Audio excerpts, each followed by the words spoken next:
¿Qué onda? ¿Cómo están? Bienvenidos, soy comunicólogo y sí, 22 de noviembre. Estamos a punto de llegar al mes exacto para llegar a la Navidad. Se supone que en este año no íbamos a llegar a la pandemia máximo 3 meses, iba a estar nula, 8,000 muertos, iba a estar completamente anulada la pandemia en nuestro país. Ajá. Y ya estamos a nada de que llegue Navidad, se acabe el 2020 y el 2021 esté cagado de risa de ti que diga, ¿y tú crees que esto se va a acabar en el 2020? Espérate, carnal, que ahí vengo yo. Y la verdad es que hoy no vamos a ver noticias. Hoy no. Hoy, dominguito, quiero que te quede claro cuál es la fórmula perfecta para fabricar a un psicópata. Y eso te lo voy a platicar la increíble psicóloga Ceci Rivera. Un fuerte abrazo y muchas gracias por estar acompañándonos. Voy a comenzar hablando del por qué he incorporado y he estudiado tanto el tema de la psicopatía. Yo descubrí la importancia de incorporar este tema a mi conocimiento y a mi práctica profesional desde que noté que a mi consulta llegaban varios pacientes, niños de entre 5 y 16 años, referidos por problemas de conducta, algunos con conductas agresivas y a su vez problemas de aprendizaje, pero con ciertas peculiaridades. Estos niños y adolescentes presentaban características como falta de remordimiento, conducta desafiante hacia los adultos, incluso la han tenido conmigo en el consultorio, ausencia de empatía, desinterés y apatía por todo tipo de actividades e indiferencia ante el castigo. Esos rasgos me preocuparon mucho y me siguen preocupando mucho cuando llega algún otro paciente con estas características, porque son el indicio de lo que se llama emociones prosociales limitadas.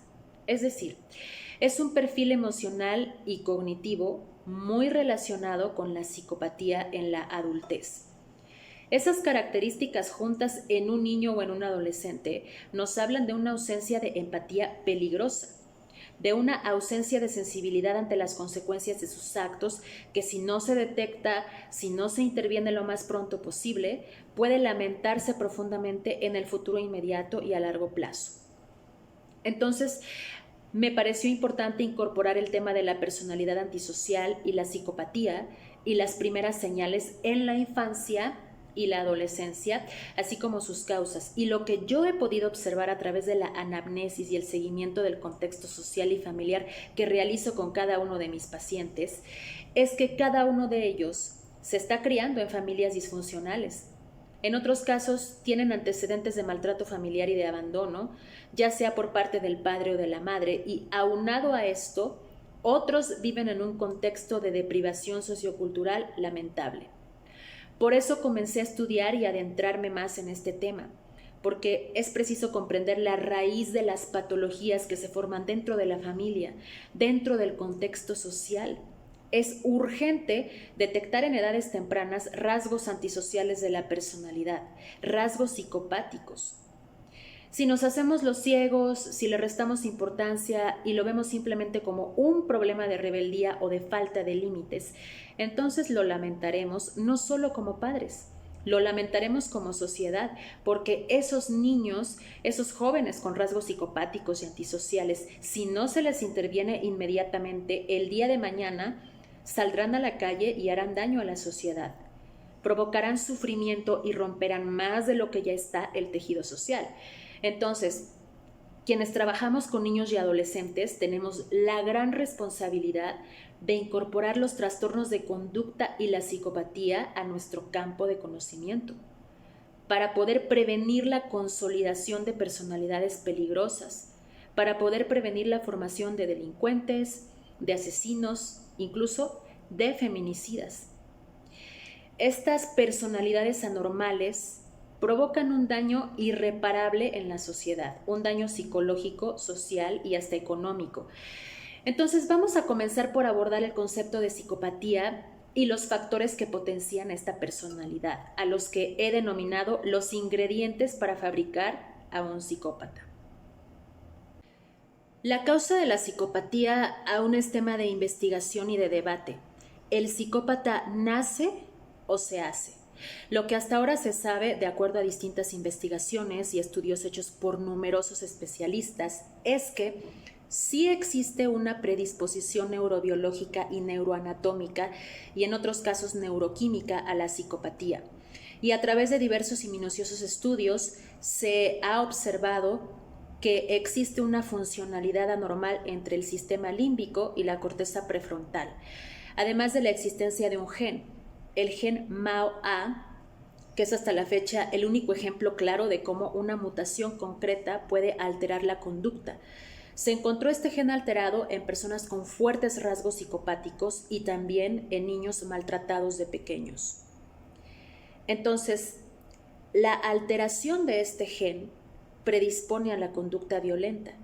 Y por el contrario, las personas que no tienen alterado este gen tienen menos probabilidades de desarrollar problemas antisociales. La carga neurobiológica en unos individuos y en otros no explica el por qué no todos los niños que son maltratados desarrollan psicopatía o una personalidad antisocial.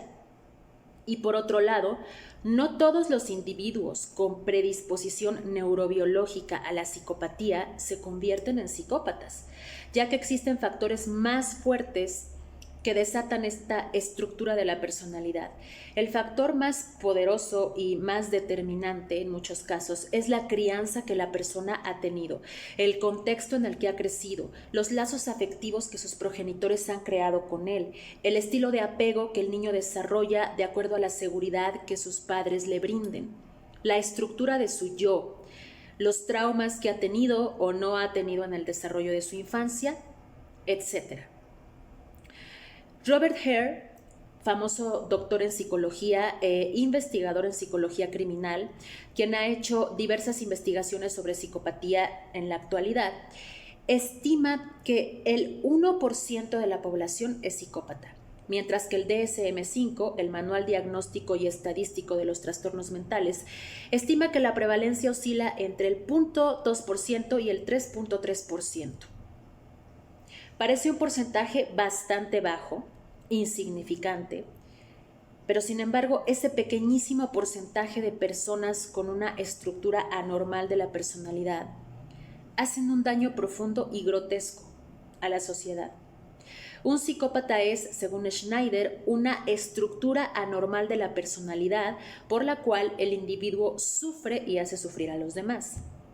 Robert Hare define a los psicópatas como personas que utilizan un encanto superficial, manipulación, engaño, intimidación y violencia para controlar a otros y satisfacer sus propias necesidades egoístas. La génesis de la personalidad antisocial engloba los factores que a continuación voy a mencionar, o por decirlo de otra manera, son los ingredientes para fabricar a un psicópata. Número 1. Hijo no deseado o rechazado. Número 2. Falta de cariño por parte de los progenitores. Número 3. Abuso físico y o emocional, castigos donde impera la violencia. Número 4. Crianza en un contexto de pobreza y miseria, es decir, deprivación sociocultural. Número 5, consumo precoz de drogas y alcohol. Y número 6, crianza en barrios o lugares hacinados, así como deserción escolar temprana. Es decir, un niño que representa un estorbo para su madre, para su padre o para ambos, un niño que nunca se ha sentido querido y que además tiene una predisposición neurobiológica, neuroanatómica o neuroquímica a la psicopatía, es un potencial psicópata. Ahí se está cocinando una personalidad antisocial que hará mucho daño a la sociedad. Entonces, ¿qué debe hacer la sociedad, el gobierno, las instituciones con los psicópatas? ¿Cómo se puede prevenir que más delincuentes, que más asesinos, que más feminicidas salgan a la calle y causen tanto daño? Ante estas preguntas hay dos respuestas puntuales. Una, los psicópatas, las personas con una estructura psicopática y antisocial de la personalidad no tienen remedio. Así son y así serán. No existe en realidad una terapia que garantice que ellos van a cambiar. Es muy difícil. Lo que sucede es que tienen ese encanto superficial con el que pueden engañar a la sociedad, incluso a las autoridades, en donde parece que se portan bien, que están arrepentidos, pero es una actuación. Ellos son muy conscientes de lo que hacen y de por qué lo hacen. Entonces, las leyes deben estar hechas de tal manera que los delincuentes y asesinos con personalidad psicopática y antisocial no salgan de la cárcel, porque cuando salgan seguramente volverán a cometer atrocidades. Es una necesidad para ellos. Y la segunda, la única manera de prevenir y evitar que haya más psicópatas, más asesinos, delincuentes y, debo decirlo, feminicidas, es brindar una buena infancia a los niños. Es una serie de factores que deben funcionar sanamente en el núcleo de la sociedad, la familia. ¿Y cómo logramos esto? Con una menor brecha de desigualdad, creando contextos para que las personas tengan una vida digna, en contextos limpios, dignos, sanos, además de promover por todos los medios la planificación familiar, porque un hijo no deseado, un hijo rechazado, será maltratado por una madre y un padre que no lo pueden querer, que no le van a brindar cuidado físico ni emocional. Debemos proteger a los niños, debemos velar por su sano desarrollo psíquico, emocional y físico. Todo lo que un niño vive desde que nace, pero sobre todo de los 6 a los 12 años, es clave para el adulto que será. Es una cadena. En donde hay deprivación sociocultural, violencia y abuso, habrá niños infelices que crecerán con una personalidad anormal, que harán daño a la sociedad y que harán daño a sus propios hijos. Y tenemos que romper con esa cadena.